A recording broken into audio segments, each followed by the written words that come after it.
At Atlanta's Mercedes-Benz Stadium, a nation of 56 million people is collectively holding its breath. I mean, for 85 minutes, they really believed that 60 years of relentless, agonizing heartbreak were finally over. England was actually leading a World Cup semifinal. They were literally minutes away from their first final since 1966. And then, well, in the span of just 7 brutal, completely chaotic minutes, that entire 60-year dream just detonated. Let's dive right into this explainer and figure out exactly what happened. Because what unfolded on that pitch, honestly, it wasn't just a football match.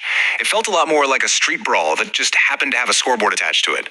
So today, we're basically conducting a football autopsy into this wildly chaotic semifinal.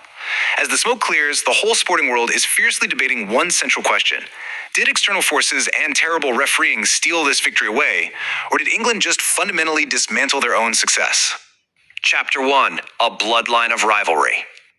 To really understand the sheer chaos of this match, you have to realize that this fixture isn't just a date on a calendar.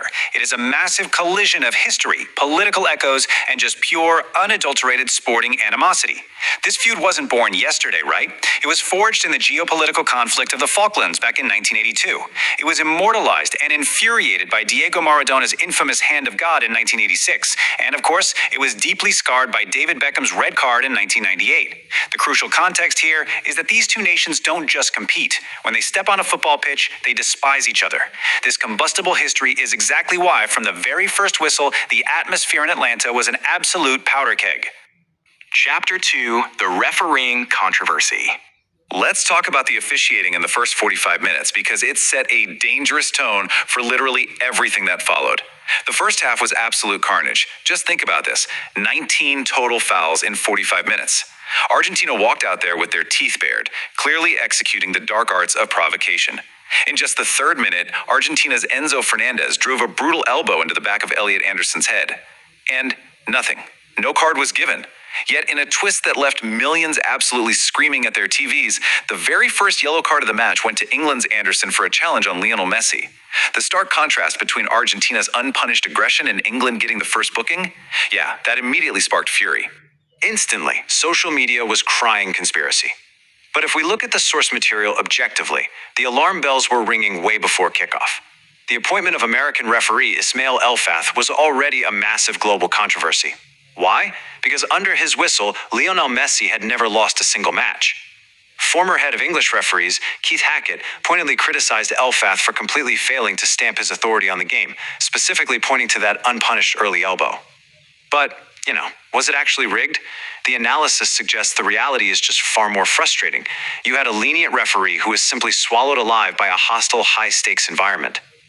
But make no mistake, a firmer official who actually cards Fernandez in the third minute entirely changes the temperature of this game.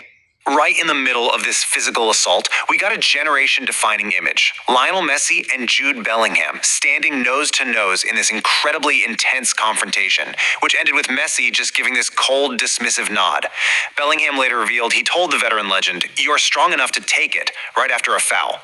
It's a moment that brilliantly illustrates the immense pressure of the match, but also the sheer class and fearlessness of this younger generation. They were absolutely refusing to back down against the established greatness of the older era. Chapter 3, A Fleeting Moment of Glory.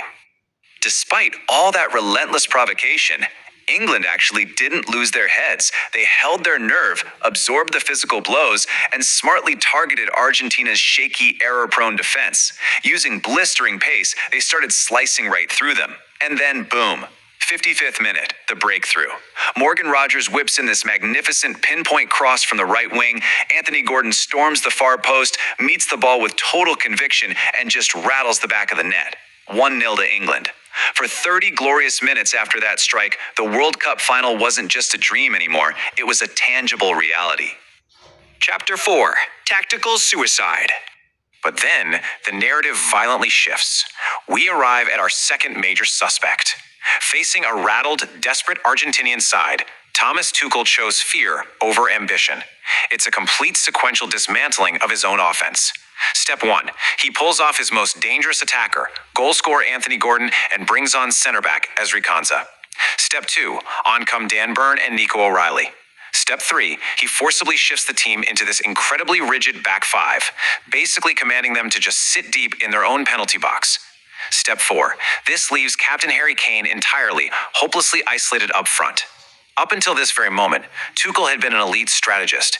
He navigated brutal heat in Miami, hostile crowds in Mexico. But when ultimate bravery was demanded, he abandoned it and completely suffocated his team's counterattacking threat. The statistical reality of this defensive retreat is nothing short of damning. Let me throw a number at you. 12%. That was England's total ball possession in the 37 minutes following Gordon's goal. 12%. They completely surrendered the pitch. And actually, it gets worse. 0. England failed to register a single shot after the 78th minute. Look, in modern football, inviting the most lethal attacking team in the tournament, captained by Lionel Messi, by the way, to lay absolute siege to your penalty box for half an hour isn't just risky, it is flat-out tactical suicide. When the pressure peaked, we saw a massive direct contrast in leadership. Tuchel fell into the exact same conservative trap that ruined his predecessor, Gareth Southgate, in the 2018 semi-final and the Euro 2020 final. I mean, England paid an 8-figure salary for a Champions League winning manager specifically to eradicate this fear, yet he repeated the exact same tragedy. Meanwhile, Argentina's Lionel Scaloni smelled blood. He did the exact opposite of Tuchel. Scaloni threw caution to the wind and aggressively introduced striker Lautaro Martinez in the 81st minute. It was ambition versus fear. Chapter 5, the inevitable collapse. With the tactical board tilted so heavily toward the English penalty area, it was only a matter of time. Jordan Pickford fought heroically, making spectacular reflex saves, and the woodwork was struck twice. But in the 85th minute, the dam finally burst. England failed to clear a corner. Messi slid a pass to the edge of the area, and Enzo Fernandez unleashed a devastating strike. 1-1.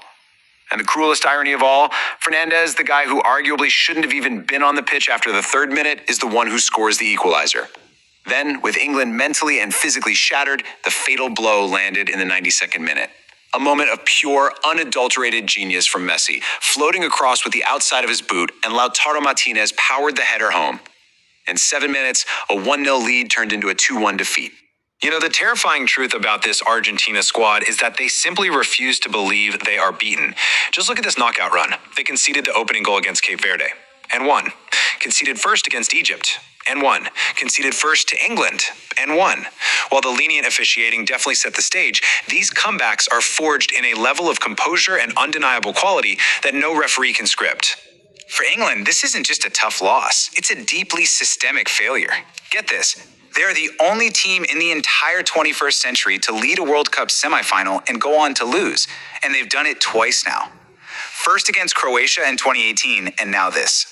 Yes, sure, there are totally valid excuses regarding severe travel fatigue, flying all the way from their base in Kansas City to grueling matches in Mexico and Miami. But honestly, tiredness masks the painful reality here. England is a nation that continually freezes the absolute second a trophy comes into view. You could say your watch to it.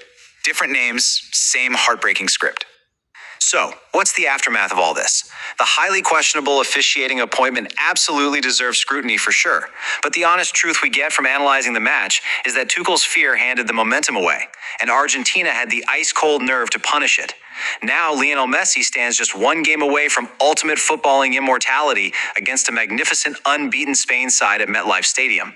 If Argentina relied on favorable wins to get here, they are going to need a lot more than that against the reigning European champions. England, meanwhile, faces a thoroughly hollow third-place playoff against France. 62 years of hurt and counting. All right, we've laid out all the evidence for you. The unpunished fouls, the baffling tactical retreat, and the undeniable quality of Argentina's late surge. Now we're turning it over to you. Was England truly robbed by a weak official? Were they betrayed by their own manager's sudden cowardice? Or were they simply beaten by a superior, braver team when absolutely everything was on the line? Weigh the facts, decide the ultimate cause of this historic collapse, and let us know your verdict down in the comments. Thanks so much for joining this explainer, and we'll see you next time.